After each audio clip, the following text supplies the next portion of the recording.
Decía Aristóteles que somos lo que hacemos repetidamente a lo largo del tiempo. Sin embargo, la realidad es que lo que hacemos de forma repetida a lo largo del tiempo proviene de lo que somos, y más concretamente de lo que creemos que somos. Si eres una persona que está intentando desarrollar hábitos de vida saludables o perseguir sus metas, pero fracasa una y otra vez, no lo consigue, entra en crisis, se sabotea, tengo que decirte que no eres un perdedor, como te dirían muchos fanáticos del desarrollo personal. Más bien, tu historia es la del héroe griego Teseo. Teseo debía meterse en un laberinto para matar al monstruo que residía dentro, el Minotauro. Como se podía perder fácilmente, Ariadna, que lo amaba locamente, le sugirió que se atara al cuerpo un hilo de lana cuyo ovillo sujetaría ella misma fuera del laberinto. Ariadna, amigos míos, representa a la madre, o más bien el hogar, un apego seguro que proporciona una base segura sobre la que el héroe puede explorar el mundo que es el laberinto de la vida. Y cuando uno ha nacido con la buena suerte de tener a alguien dispuesto a sujetar el ovillo fuera del laberinto, siempre tiene la seguridad de que si se pierde en la vida, puede volver al amparo de sus padres. Y desarrolla así la confianza suficiente para hacer frente a la amenaza, no solamente de perderse, sino también del monstruo que amenaza su integridad física, el Minotauro. En cambio, las personas que se muestran ambivalentes en el laberinto, que dudan, que avanzan pero luego retroceden, que entran en crisis, que les domina el miedo, que se sabotean en la vida, es porque notan que el hilo está flojo, como que no está demasiado tenso. Es decir, sospechan que quien debería estar fuera del laberinto se ha pirado a por tabaco. Cuando se duda de si hay alguien respaldando, entonces es imposible avanzar por el laberinto, porque esas personas se sienten crónicamente inseguras, se sienten desamparadas. El héroe tiene demasiado miedo.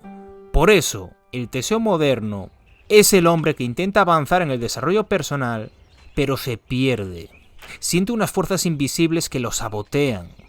Quiere avanzar, pero las pantallas que hay en las paredes del laberinto, que es YouTube, no dejan de decirle lo que en realidad no puede hacer, y no sabe por qué no puede hacer lo mismo que esos modelos del desarrollo personal. El héroe moderno es el Ulises moderno que intenta dejar el no por, pero recae una y otra vez en el canto de las sirenas. La desesperación y la desesperanza de fracasar una y otra vez lo desaniman. Desanimar proviene de ánima y por tanto significa perder el alma.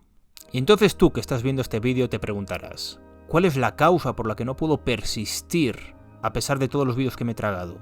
¿Qué es lo que tengo que hacer? ¿Por qué? ¿Por qué me saboteo? ¿Por qué? ¿Por qué? ¿Por qué? Y este vídeo tratará de responder lo mejor posible a esa pregunta. Número 1. El sentido de nuestras crisis. Cada vez que hay una crisis, también hay un mensaje de toda esa energía emocional que emerge en nuestro cuerpo en ese preciso momento y que nos invita a irnos al lado oscuro. La crisis habla de algo que no hemos solucionado todavía en nuestra vida, y cuando le hacemos oídos sordos, la vida vuelve a enviarnos ese mensaje en forma de malestar, de apatía, de deseo de tirar la toalla, en forma de craving, de ganas de fapearse, de procrastinar, de comer basura, etc. Una y otra vez, de forma cíclica, hasta que resolvamos ese tema que tenemos pendiente. Por eso la solución no está en saber qué hacer para tener una vida mejor, sino en sanar. Sanar algo de lo que eres más o menos consciente. Y que no te pueden decir los gurús del desarrollo personal de YouTube porque, seamos justos, ni ellos mismos lo saben. Decíamos antes que el problema principal es que el héroe tiene demasiado miedo para persistir. Pero he aquí una revelación. Tú no temes ni siquiera a los hechos en sí. Tienes miedo a cómo te hará sentir tal evento que pueda ocurrir en tu vida por el significado que le estás dando. Tienes miedo a la propia crisis emocional, a que te dominen las emociones, a perder el control y que te hagan volver a abandonar. Tienes miedo a volver a sentirte decepcionado, perdedor, a conectar con la culpa subyacente. Tienes miedo a que lo que tú llamas fracaso te haga sentir como un fracaso. Entonces lo que temes es a la crisis. Y por profecía autocumplida, atraes esa crisis a tu vida. Vives desde el miedo eterno, como el rey Damocles. Estás en el desarrollo personal, pero en tensión constante de que caiga una espada que cuelga del techo y te haga abandonar de nuevo. tu confianza es posible que esté por los suelos, y así es difícil animarse a reiniciar el camino del desarrollo personal. ¿Para qué si voy a volver a caer?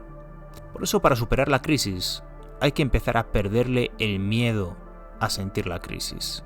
Y para perder el miedo, hay que entender su mensaje y su sentido. Cada vez que entres en crisis, no te juzgues. En su lugar, pregúntate lo siguiente: ¿desde qué lugar emocional abandono? ¿Desde qué tipo de creencias? ¿Qué me estoy exigiendo? ¿Por qué? ¿Qué es lo que me han exigido? ¿De dónde viene tanta presión? ¿Qué mentiras me he tragado hasta ahora que están haciendo que me pierda en este laberinto? ¿De dónde vienen esos sentimientos y el pobre concepto que tengo sobre mí mismo y que en realidad es lo que me está saboteando? Aceptar la sombra del Minotauro. Lo que niegas te somete, lo que aceptas te transforma. La sombra es un concepto del psicólogo suizo Carl Jung que abarca todos esos sentimientos e impulsos inaceptables de los que tratamos de huir. La culpa, el miedo, el sentimiento de inferioridad, la rabia, la agresividad, los impulsos sexuales, todo eso que llevamos en la caja de Pandora que es nuestra mente y que tememos tanto abrir. Huir de la sombra en lugar de confrontarla o integrarla es sabotearnos en la persecución de nuestras metas. Es ese niño futbolista que no se atreve a aceptar la oferta del ojeador del Real Madrid para hacerse una prueba con ellos, porque teme que, al hacerse la prueba, la vida le demuestre que no es tan buen futbolista como él se cree al jugar con los chavales del barrio. Ese niño en realidad somos tú y yo, que tenemos una gran idea pero nunca la ponemos en marcha por miedo a que la vida nos pegue una bofetada en la cara y nos haga sentir que en realidad no somos tan buenos como nos creemos. Y por lo tanto, preferimos vivir en nuestra fantasía en lugar de en la vida real. El miedo al éxito, en realidad, es el miedo al fracaso, a que la vida nos demuestre que no valemos en el laberinto de la escritura, de la música, del deporte, a que nos juzguen como nos juzgamos a nosotros mismos o como nos han juzgado en el pasado. El problema es que para ser bueno en algo hay que exponerse y persistir. Desde el mundo de la psicología sabemos que la persistencia está más relacionada con el éxito que el talento o la inteligencia. Y si además cuentas con las tres, pues imagínate lo que puedes conseguir si le echas pelotas a la vida. Pero tenemos tanto miedo a que las situaciones confirmen las malas creencias sobre nosotros mismos y que nos hagan sufrir, que la mayoría vivimos vidas anodinas. Pero aceptar la sombra no es fácil.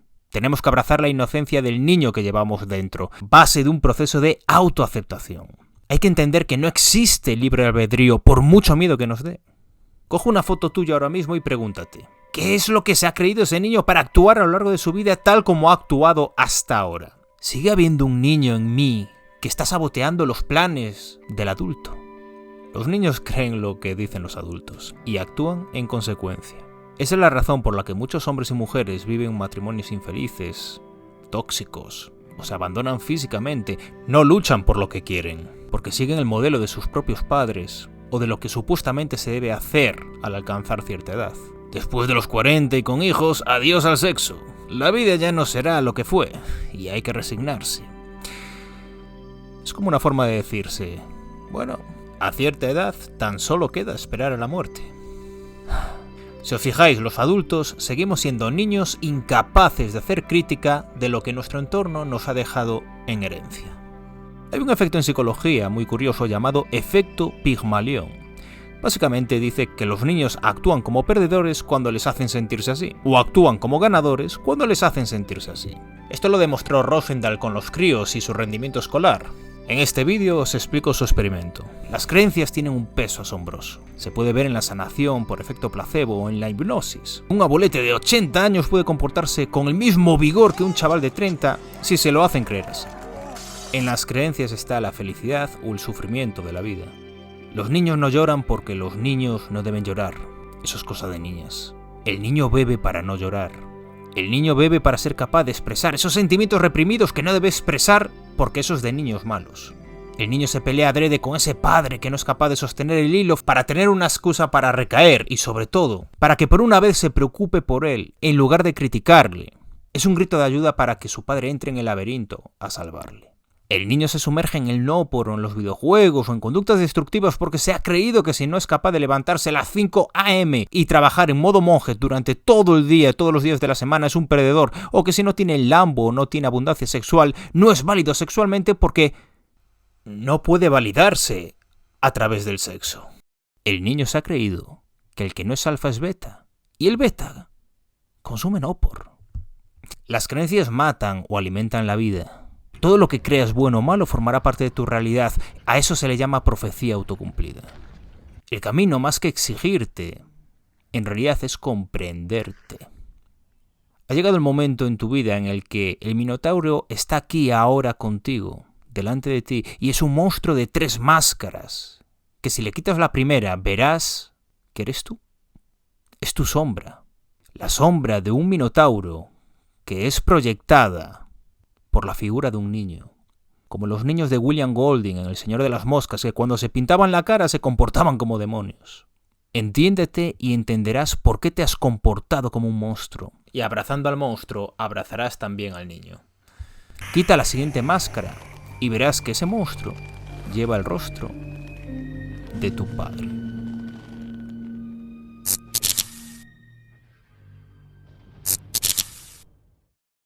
Maltratos, negligencia, sobreprotección o sencillamente el haber sufrido la ausencia de alguno de los padres puede generar un estado de guerra interno e inconsciente, sentimientos encontrados hacia una figura de apego que se manifiestan en los estados de ánimo cambiantes, que son esos ciclos de paz y crisis que sufres repetidamente. Por lo tanto, el malestar que te impide avanzar en la vida tiene que ver en parte por no haber podido hacer las paces con tus padres, por no haber podido cumplir las expectativas de esas personas que, a pesar de todo, seguramente son las que más quieres en este mundo. Por eso, David Deida, el autor del famoso libro que suelo recomendar, El Camino del Hombre Superior, tiene un capítulo que se titula Vive como si tu padre hubiera muerto, que a pesar de su negrura, habla del sano mensaje de tratar de vivir descargado de las expectativas familiares. Pero en cambio, yo creo que si realmente has vivido trauma en la familia, para poder avanzar, debes vivir como si tu padre o tu madre hubiera muerto. Debes matarles y amarles. Ojo, matarles no en sentido literal. Suelta ese cuchillo, amigo mío. Por matarles me refiero a desidealizarles. Entender que él o ella llevan un niño herido que ha permanecido en su interior, mientras su cuerpo se desarrollaba adoptando una forma adulta. Un adulto ineficiente, pues siempre se trató de un niño que trataba de cuidar a otro. Para desidealizarle, debes entender sus vulnerabilidades. Debes entender su historia. Y así entenderás que las expectativas que él o ella depositó en ti eran muy poco realistas. Eran meras proyecciones infantiles de lo que él o ella quisiera ser y nunca pudo. Tal como el padre que le exige a su niño ser Messi jugando al fútbol, porque él nunca pudo cumplir su sueño de ser futbolista. Para liberarte y sanar con tus padres, pregúntate lo siguiente. ¿Cuál ha sido su laberinto, su historia?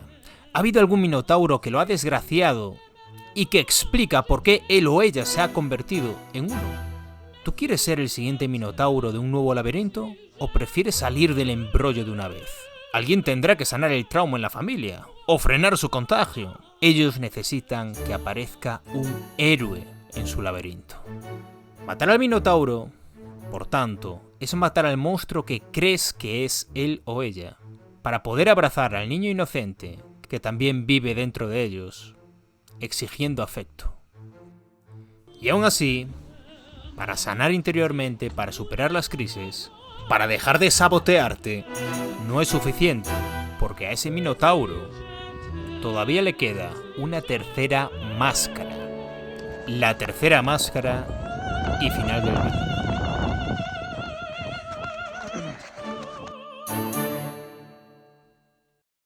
De nada sirve, amigos míos, hacer las paces con nosotros mismos y con nuestros padres en ese proceso de aceptación y de comprensión si luego no hacemos lo mismo con la gente de nuestro entorno, que son los que portan la tercera máscara. Es decir, estoy hablando de hacer las paces con tus conocidos, con tus amigos, con tu expareja, con los compañeros de tu trabajo con los que no te llevas demasiado bien. Porque si sigues alargando juicio, rabia o resentimiento hacia las otras personas, es como dejar un callejón sin salida del laberinto para meternos en otro. Tenéis que tener en cuenta que si consideráis que alguien de vuestro entorno os ha faltado el respeto, os está faltando el respeto, en realidad es una cuestión de ego. ¿Por qué? Porque es prácticamente imposible desde la conciencia que os puedan faltar al respeto, porque es como si considerarais que un niño os podría estar faltando al respeto. Esto se lo planteo yo muchas veces a mis pacientes, ¿no? Si un niño os insulta o os intenta faltar al respeto, ¿os sentiríais ofendidos? Pues la respuesta suele ser que no. Y si me dicen que sí, tienen un problema bastante gordo. Entonces,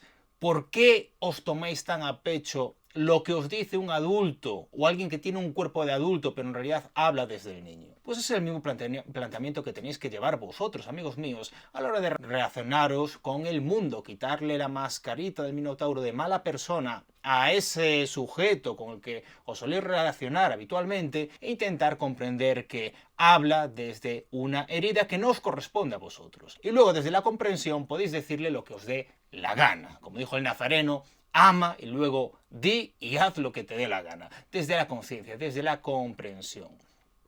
Cuando yo me comprendo a mí mismo, cuando comprendo a mis padres, cuando comprendo a mi entorno, vivo más en paz, en calma y en armonía conmigo mismo. Y por lo tanto ya he cambiado mi contexto interno para que no se den tanto las crisis emocionales ni de forma tan intensa. Por lo tanto ya tenemos mucho ganado. Y no solamente eso, sino que al acostumbrarme, al desarrollar el hábito mental de comprender y no juzgar, voy a poder trabajar desde la inspiración. No voy a trabajar para ser alguien, para poder ser alguien en la tribu, porque ya te has convertido en ese alguien. Te has convertido en una persona que irradia mucha más energía positiva, en alguien que se ha convertido en un regalo para consigo mismo y para los demás. Ahora sencillamente tienes que elegir a qué te vas a dedicar, qué tipo de jueguecito quieres jugar en la vida, en el área laboral, para darle más valor a los demás. Por lo tanto, si ya eres alguien, ahora puedes trabajar desde la inspiración, preocupándote en darle a los demás de forma genuina y no en intentar ganar dinero a toda costa, dejando al lado la presión de intentar alcanzar cierto estatus o cierta posición o alcanzar cierta fama, como a la desesperada hace mucha gente. Ahora vives desde el amor. Bueno, no vives todavía porque estás en el proceso. Esto es un proceso, amigo mío. Y en esto sí que quiero incidir. ¿Por qué? Porque a pesar de que seguramente si sigues este camino te vas a encontrar mejor contigo mismo, con los demás, con el mundo, eso no quiere decir que no vaya a haber días malos, que las crisis no sigan apareciendo. Esto es muy normal. Y eso no quiere decir que si tienes algún tipo de problema de adicción no vayas a tener días de crisis donde tengas ese impulso por llevar a cabo ese comportamiento adictivo o compulsivo. Amigo mío, en este caso te diría que aguantes, porque los días malos, la energía negativa acaba diluyéndose. Pero esto, amigo mío, mejor te lo explico en el siguiente vídeo, uno de los vídeos más importantes que he preparado para este canal, que son las 5 formas de cómo gestionar una crisis emocional sin que te haga caer de nuevo en tus adicciones o en tus comportamientos dañinos o compulsivos. Pero este vídeo, amigo mío, lo verás en unos días. Espero que os haya podido aportar, amigos míos. Nos vemos en la siguiente. Cuidaros mucho. ¡Chao!